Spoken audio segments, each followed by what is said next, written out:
we've now reached the halfway point of the golden era now. And I gotta be honest, out of every single numbered Final Fantasy game I've gone through this year, 5 is actually the one title I've had the most interest in, as it's one of the Final Fantasy titles I've probably heard the least about, both in terms of praise and disdain. I have heard that the people who play it say it's good, but it doesn't really have the same insanely strong stalwart defenders games like 4 and especially 6 do. And after looking into it, I kinda get why, considering it wasn't even given a really good release until the GBA version.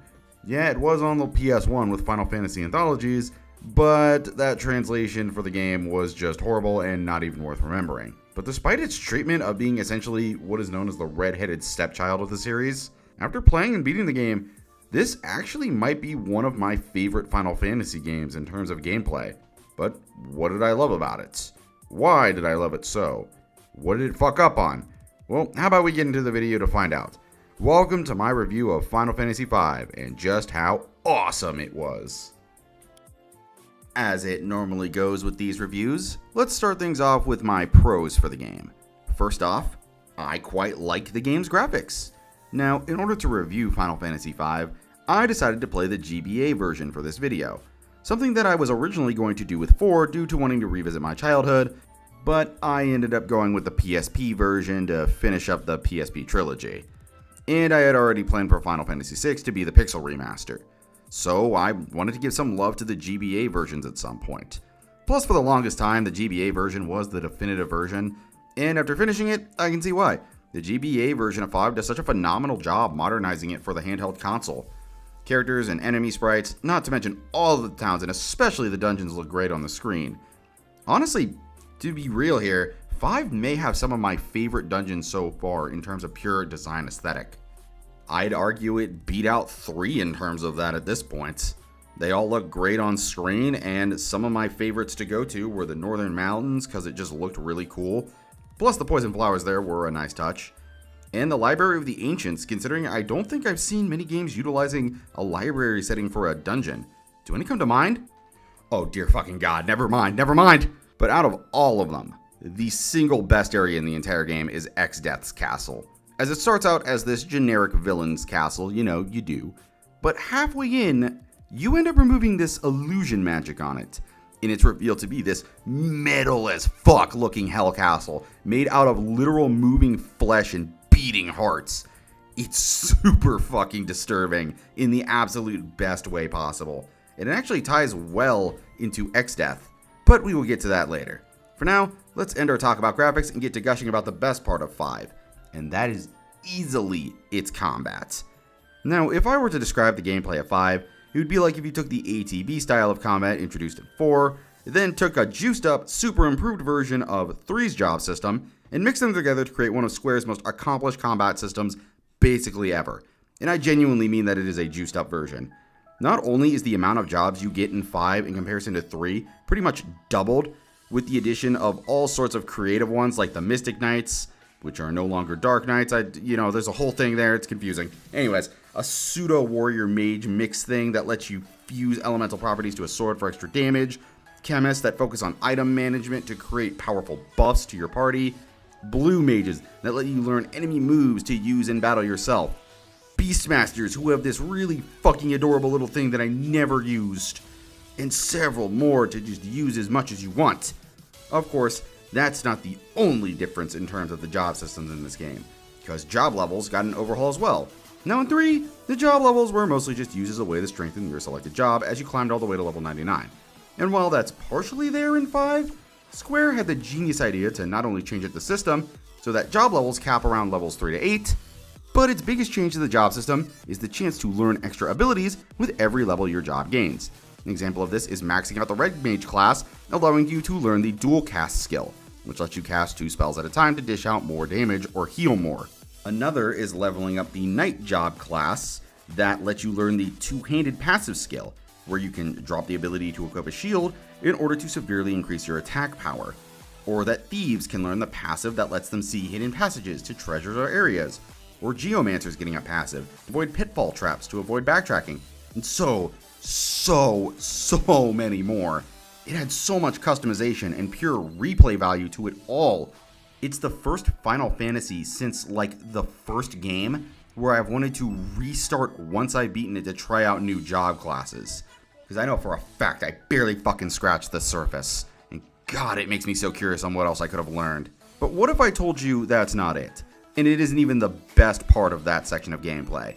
No, the best part of this game is the addition of job combinations. Meaning that once you gain the ability from any job level, from any job class, whenever you swap over to a different job, you can equip one of the passives you have learned. And it is glorious to utilize, especially in the end game. A perfect example of this is mixing the dual cast skill from the Red Mage class I mentioned earlier with a mastered Black Mage class, allowing you to launch things like 2 flare spells in a single turn. Or taking the Knight's job skill, use swords, and gifting that to a Summoner class, allowing them more weapon variety and attack damage.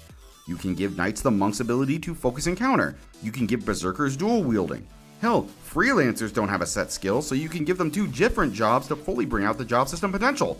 There are so many job combinations that you could probably make multiple videos discussing them. I'm not going to do that. I will give that to another person, but goddamn is it tempting to do so.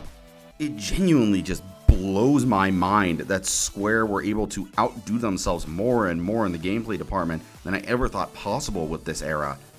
I've heard Bravely Default has the same type of gameplay. I should check that out when I have the time. But that's for another time. For now, let's wrap up our talk about gameplay and move on to chatting about the story and its characters. Now, while I don't think 5 has the strongest story out of all the Final Fantasy games I played, I honestly don't think it's bad in the slightest. So what is it about? Well, the story follows a boy by the name of Bartz, who's been on a journey around the world with his friend and pet Chocobo, named Boko. And they just sitting around, chilling by a fireplace as normal boys do, when all of a sudden a giant fucking meteor flies down and crashes on Earth. Naturally, Bartz, being the curious young buck that he is, wants to see the meteor. But once it reaches the site, he notices that a girl is being taken away by monsters. He jumps in to help, and he learns that she is named Lena. I think I said that right, I could be wrong. Anyways, and the truth is, she's actually the princess of the kingdom looking for her dad. They also meet a guy by the name of Gulf who's lost his memories. Lena then tells you that she's going to the crystal at the Wind Shrine so she can find her father. Then Gulf realizes that he needs to go there as well. He doesn't remember why though, but he does feel like it's important. Surprisingly, Bartz doesn't want to go with them. He leaves, Boko gets pissed at him for being a giant pussy, and he decides to join up with them. They try to steal a pirate ship, get captured by pirates, and meet the 4th party member of the group, Ferris. Once they're all together and heading off to the Wind Shrine, you start to see the strongest aspect of this game in terms of its story, and that is easily its party dynamic and just how fun it is to see these 5 interact with each other. See, 5 is a very comedic game. 4 kind of wasn't. It had its joking moments, sure, but for the most part, 4 played it pretty straight and narrow. It was all cut and dry and no nonsense. 5 is the opposite of that. It does definitely get serious, especially when you get to around the halfway point, but for the most part, it's a pretty goofy game, and I think that's a fantastic aspect of it, as it allows the narrative to stand out in comparison to the other Final Fantasy titles. Anyways, you go to the Wind Shrine, and instead of getting your hands on the Wind Crystal, it throws you a curveball and breaks in front of your eyes. And then you start to understand the point of this game. People all over the land have been abusing the power of the crystal to the point that they are far past their limits, and they can't take it anymore. And not only is this causing problems through their breaking, like the elements going out of whack, but a long-kept evil is starting to resurface. And now Bartz and company must set out on a journey to stop the crystals from shattering. Along the way, learning more and more about the dangerous threat they have to keep sealed. The being's name is Exdeath, and he was a tree. Okay, I know it sounds stupid, but let me explain. Okay, so a long time ago, Exdeath was a tree in the giant forest of Moor that was a sealing ground of evil spirits. And the concentration of evil spirits eventually formed into Exdeath, who wished to take revenge on humans by obtaining the power of the Void to reduce the entire world to nothing. He's basically the embodiment of nature fighting against humanity for its foolishness. I like that. He's basically a metaphor for nature itself, and fits with the twisted idea that because people make houses out of earth, he made his castle out of people. It's fucked up, but in a great way. As the story goes on, Gulf starts regaining his memories and reveals he once fought alongside Bart's dad to defeat and seal away Exdeath. And once he escapes the crystal seal, Gulf goes back home to battle Exdeath once again. The rest eventually follow him back, even if it means they can't return home themselves. Showing an aspect I loved about the cast, and it's how they felt like a genuine group of friends. Further solidifying this as one of my favorite party dynamics. The battle continues in Golf World till the group comes up with an idea to launch a surprise attack on Exdeath and take his gathered crystals so he can't gain the power of the void. This fails and they're nearly killed, only for Golf's daughter to appear and try to help them. This of course nearly gets her killed by Exdeath, and then my absolute favorite scene in the entire game happens. In order to protect his daughter and new friends, Golf gathers up all his strength and breaks out of Exdeath's grasp, and then you enter battle, where Golf battles him one-on-one. And even when you see his health bar reach 0, he keeps fighting. It is such a rad as fuck moment watching Golf be the badass hero to save everyone. But this heroic action comes with a cost. And that cost is Golf's life. And there's no fake out death here. Golf straight up dies. And I admit, I ended up crying. It's such a beautiful moment that's made even better by Kral joining the party as a way to continue the fight in her grandfather's stead. To an extent, we'll get to that in the con section. The story continues. Exdeath reveals he's disguised himself as a splinter to deceive the party, obtains the power of the void, and then anime battles a turtle sage you met earlier. Yeah, this all happens. I'm not even fucking with you. This is pretty wild. The party loses. After traveling around to prepare, you go confront Exdeath in the interdimensional rift, along with all the demons he formed to deal with. You beat their asses and then finally confront Exdeath, who has probably one of the coolest final bosses designs I've ever seen. I love that his first phase is this ginormous tree that just spirals endlessly into the void in the background. Really fucking cool. The form looks rad too, as this unholy amalgamation of various demons and parts. I still think the first phase looks better though. That's just me. Anyways, after he's defeated, the world is saved and you all head off into the sunset. Except for one little thing here. Final Fantasy V actually has multiple changes to its ending.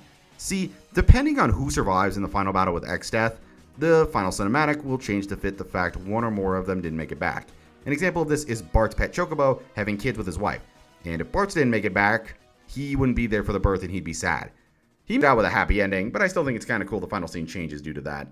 And last but not least, the music is downright phenomenal in this game. I love several of the tracks, but there's one in particular that stood out, and that's the Battle on the Bridge. A frantic high energy track that got my blood rushing whenever it played. Go listen to it if you can, because fuck, it is awesome. And with that, that's all the pros of Final Fantasy V. I had quite a lot to talk about, but now the time for praise is over. It is time to complain. So, Final Fantasy V is an interesting title to talk about when it comes to its shortcomings. Because unlike something like 4, where its more major flaws were much more noticeable, 5 more or less has much more minor flaws that end up adding up in the grand scheme of things. And it's part of pretty much every aspect of the game. So let's get into the issues I had with gameplay first. Now, I adore 5's combat, and still stand by the fact that it is so good it is easily the best gameplay-wise of the 5 titles so far. But good god, some stuff got irritating. I'm specifically talking about my issues with the accuracy function of this game. So maybe this was solely because I played the GBA version of the game, and it could be better in the other ones, but to those that played the other versions, were there any moments where out of nowhere, your party members, specifically Bart's in particular, would just have their accuracy nosedive off a fucking cliff? Like everything would be completely fine, no effects on the stats whatsoever, then just out of nowhere you're hit with a barrage of misses. This actually kind of ended up fucking me over in a few of the boss fights, and I had to restart from save points due to my team suddenly just going completely blind out of nowhere. They weren't affected by blind or silence or anything. They just started missing their normal attacks. And speaking of boss fights, let me talk about these.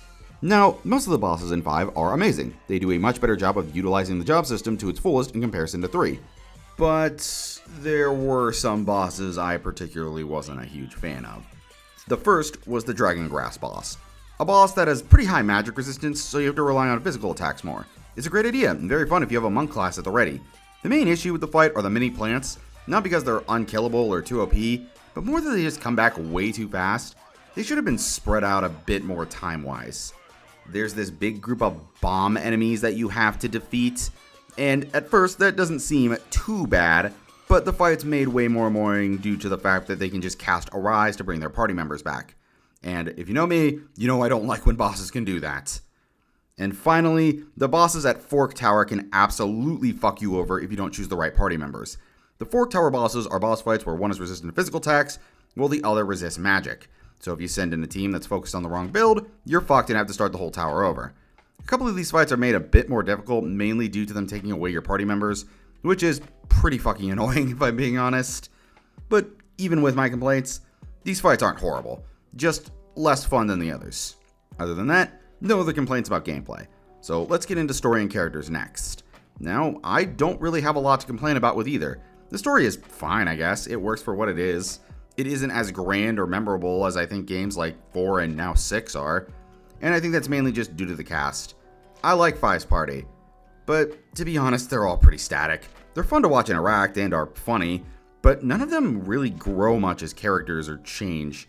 Hell, the only one in the entire story who actually changes is Gilgamesh, who starts out as just this idiot henchman to Exdeath, but as the story progresses, forms a bond with the party, and if you so choose to fight this optional boss, sacrifices himself to help the heroes. It's a great arc that has more growth than the entire main cast altogether. I'm also lumping Exdeath into that as well, because while the angry Dreamland tree here works as a good metaphor for nature taking revenge on humanity, he doesn't really have anything in the whole personality department other than evil warlock, which isn't exactly a bad thing, as evil for evil's sake characters can be great as long as they're entertaining. A good example of this is Frieza from Dragon Ball, and to be honest, I've been playing Final Fantasy VI. Kefka has been one of the most entertaining parts of the game due to just being an absolutely irredeemable piece of shit with how he acts. He basically straight up just steals the show whenever he's on screen. Exdeath, however, doesn't exactly do that. He's just there. The same could also be said for Kyle, Golf's granddaughter who takes the place of the fourth party member when he dies. And, well, yeah, I'm struggling to say anything here because I can't really find anything to say about her. She does so little in the story. She's just there to be your fourth party member. Maybe there might have been a hidden scene I missed out on, but I never really got to see her doing anything memorable other than maybe one scene with Bartz. And that kind of sucks because I would have liked to see more of how losing her grandpa affected her as a person.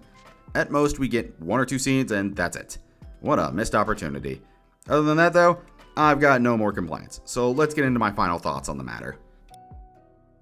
Final Fantasy V was fucking awesome and a total joy to experience.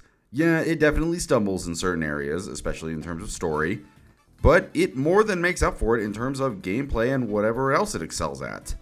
And that's why my final rating for this game is a fantastic 9 out of 10. Definitely go give this a play if you can, and that brings us to the end of the video.